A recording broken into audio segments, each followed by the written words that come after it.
በስመ አብ ወወልድ ወመንፈስ ቅዱስ አሐዱ አምላክ አሜን። የተወደዳችሁ የልዑል እግዚአብሔር ቤተሰቦች የእመቤታችን የቅድስት ድንግል ማርያም የአስራት ያደራ ልጆች በእግዚአብሔር ፍጹም ሰላም በያላችሁበት ሁሉ ሰላም እላችኋለሁ።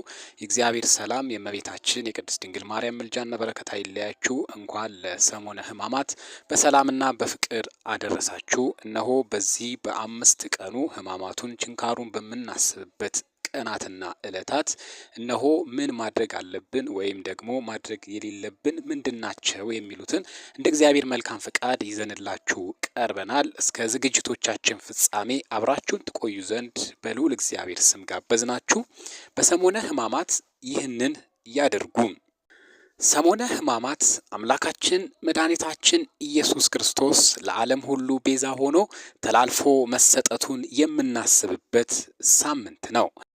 ይህንን ምክንያት በማድረግ የስርዓት ለውጥ ሲደረግ ሲመለከቱ ግራ የሚጋቡና ስርዓት አምልኮውን በሚገባ ከመከታተል ይልቅ ስርዓት የጣሱ እየመሰላቸው የሚጨነቁ ስላሉና ልናደርጋቸው የሚገባውንና ማድረግ የማይገባንን እነሆ ይዘን ቀረብን።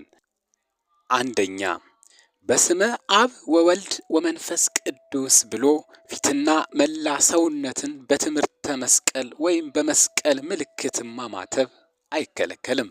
ከካህን እጅ ቡራኬ አንቀበልም። በካህኑ እጅ ያለውን መስቀልም አንሳለምምና ማማተብም የለብንም የሚል አጉል ትምህርት ስለሆነ ስለ ማማተብ መከልከሉ የተጻፈ አንዳች የቤተ ክርስቲያን ትምህርት የለምና በስላሴ ወይም ቅድስት ስላሴን አብ ወልደ መንፈስ ቅዱስን በመጥራት ልናማትብ ይገባናል።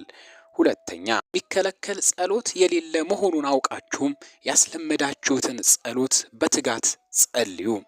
መስዋዕት ካለመሰዋታችን ቅዳሴም ካለመቀደሳችን በቀር በዚህ ሳምንት ከብሉይ ኪዳን መጻሕፍት ጀምሮ እስከ ሊቃውንት ድርሳናት ድረስ በቤተ ክርስቲያን የማይጸለይ ጸሎት የለምና እነሆ ያስለመዳችሁትን ጸሎት ሳታቋርጡ ጸልዩ። ሶስተኛ፣ ሰላምታ መስጠት ከጸሎተ ሐሙስ በስተቀር አልተከለከለም። እርሱም ቢሆን አምላካችን መድኃኒታችን ኢየሱስ ክርስቶስ በይሁዳ ሰላምታ ተላልፎ መሰጠቱን ለማስታወስ እንጂ ሌላ የተለየ ምክንያት ስለሌለው በመርሳት ወይም በሌላ ከድፍረት በተለየ ምክንያት ሰላምታ ያቀረበላችሁ ሰው ልታስደነግጡና ትልቅ ኃጢአት እንደሰራም አድርጋችሁ ልታስጨንቁት ከቶ አይገባም። አራተኛ፣ በስመ አብ ወወልድ ወመንፈስ ቅዱስ አህዱ አምላክ ብሎ መጻሕፍትን ማንበብ ወይም ሌላ ስራ መጀመር ይቻላል። ስመ እግዚአብሔርን መጥራት የሚከለከልበት ጊዜ መቼም ቢሆን የለምና። አምስተኛ፣ የጌታችን የመድኃኒታችን የኢየሱስ ክርስቶስ ሕማሙንና ሞቱን የሚያስታውሱ መጻሕፍትን በማንበብና በመስማት ጊዜያችንን መወሰን ይገባናል። ስድስተኛ፣ በዚህ ሳምንት ተድላ ደስታ ሲያደርጉ መገኘት ከአይሁድ ጋር እንደ መተባበር የሚያስቆጥር ስለሆነ አብዝቶ ከመብላትና ከመጠጣት ያማረውንና ጌጠኛውን ልብስም ከመልበስ ባልና ሚስትም በምንጣፍ በመገናኘት እንዲሁም በልዩ ልዩ ምክንያት ከምናደርጋቸው ተድላና ደስታዎች መራቅ ይገባናል። ቅዱሳን በዘመናቸው ሁሉ ባሰቡት ጊዜ የሚያስጨንቃቸው የክርስቶስ መከራን እያስብን ለጥቂት ጊዜም እንኳን ቢሆን የክርስቶስን መከራ በሰውነታችን ማሰብ ይገባናልና እነሆ በዚህ ሳምንት ተድላ ደስታን ከማድረግ መቆጠብ ይገባናል። የተቻለው እንደ ጴጥሮስ የራሱን ኃጢአት እያሰበ እንደ ማርያም መግደላዊትም የክርስቶስን ሞት እየዘከረ ሊያለቅስ ይገባዋል። በወዲያኛው ዓለም ከማልቀስ የሚያድንን ዛሬ የራሳችንን ኃጢአት አስበን የክርስቶስን ሞትም አዘክረን የምናለቅሰው ለቅሶ ነው እንጂ ዛሬ ከተደሰትን ደስታችንን በዚህ ዓለም ማድረጋችን ስለሆነ ከዚህም ልንቆጠብ ይገባናል። ሰባተኛ፣ በተቻለን መጠን ሁሉ በቅድስት ቤተ ክርስቲያንም መዋል ይገባናል። ሕማማተ መስቀልን የሚያስታውሱ መጻሕፍት የሚነበቡበት ሳምንት ስለሆነ ነው። ነገር ግን በልዩ ልዩ ምክንያት ባላችሁበት ቦታ ሆናችሁ እየዋላችሁ በሐሰት የከሰሱትን እየቀማችሁ ልብሱን የገፈፉትን ሰውነት ሰው እየደበደባችሁ በጅራፍ የገረፉትን በወንድሞችና በእህቶች ላይ እየፈረዳችሁ በክርስቶስ ላይ የፈረዱትን በሰው ላይ እየተዘባበታችሁ የተዘባበቱትን በሳቅና በሽንገላ ሰውን እየሸነገላችሁ ሽንገላ በተሞላው ሰላምታ ጌታውንና መምህሩን አሳልፎ የሰጠውን ይሁዳን ልትመስሉ ከቶ አይገባም።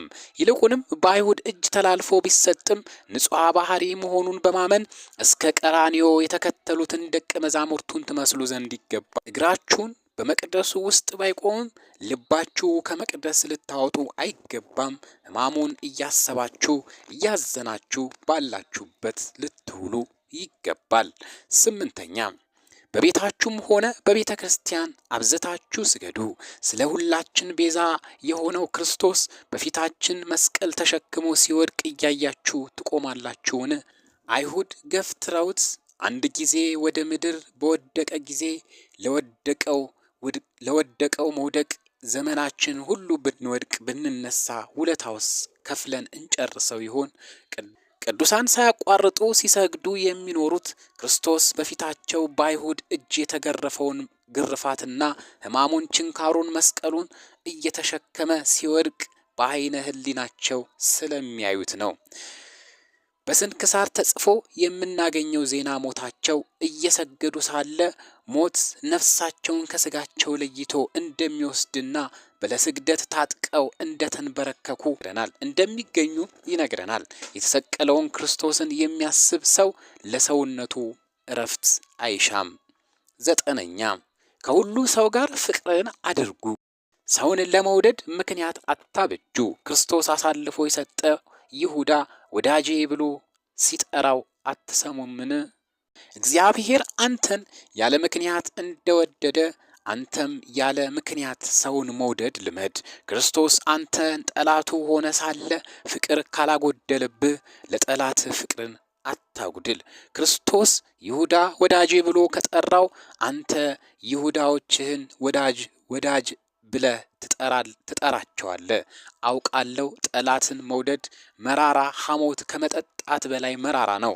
ነገር ግን እኔም ለይሁዳዎቻችን ፍቅርን እንስጥ ማለቴ መራራ ሐሞትን የጠጣ ክርስቶስን እንድንመስለው ነው። 10ኛ ለሁሉም መስጠት የምትችሉትን መጠን ስጡ እንጂ አትቀበሉ። ከሚቀበል ይልቅ የሚሰጥ ብፁዕ ነውና በመስጠታችሁ ብፁዓን ተብላችሁ ወደ እግዚአብሔር መንግሥት ከሚገቡት ትቆጠራላችሁና። ምናልባትም የምትሰጡት ገንዘብ ባይሆን ገንዘብ ባይኖራችሁ ዕዳ አይሆንባችሁም። ቢሆንም ገንዘብ ለሰጣችሁት ባለጸጎች የምትሰጡትን ጸሎት ሊኖራችሁ ይገባል። ከምን ጊዜውም የበለጠ ስጦታ የተቀበልንበት ሳምንት መሆኑን እያሰብን አንዳችን የምንመጸውት ስጋዊ ሆነ መንፈሳዊ ስጦታ የሌላችሁ ባዷችሁን እንዳትሆኑ ተጠንቀቁ። ከሁሉ በላይ የሆነ የጌታችን የመድኃኒታችን የኢየሱስ ክርስቶስ ሥጋና ደም እነሆ ቀርቧልና እግዚአብሔር አምላክ ለብርሃነ ትንሣኤው በሰላምና በፍቅር ያድርሰን። አሜን።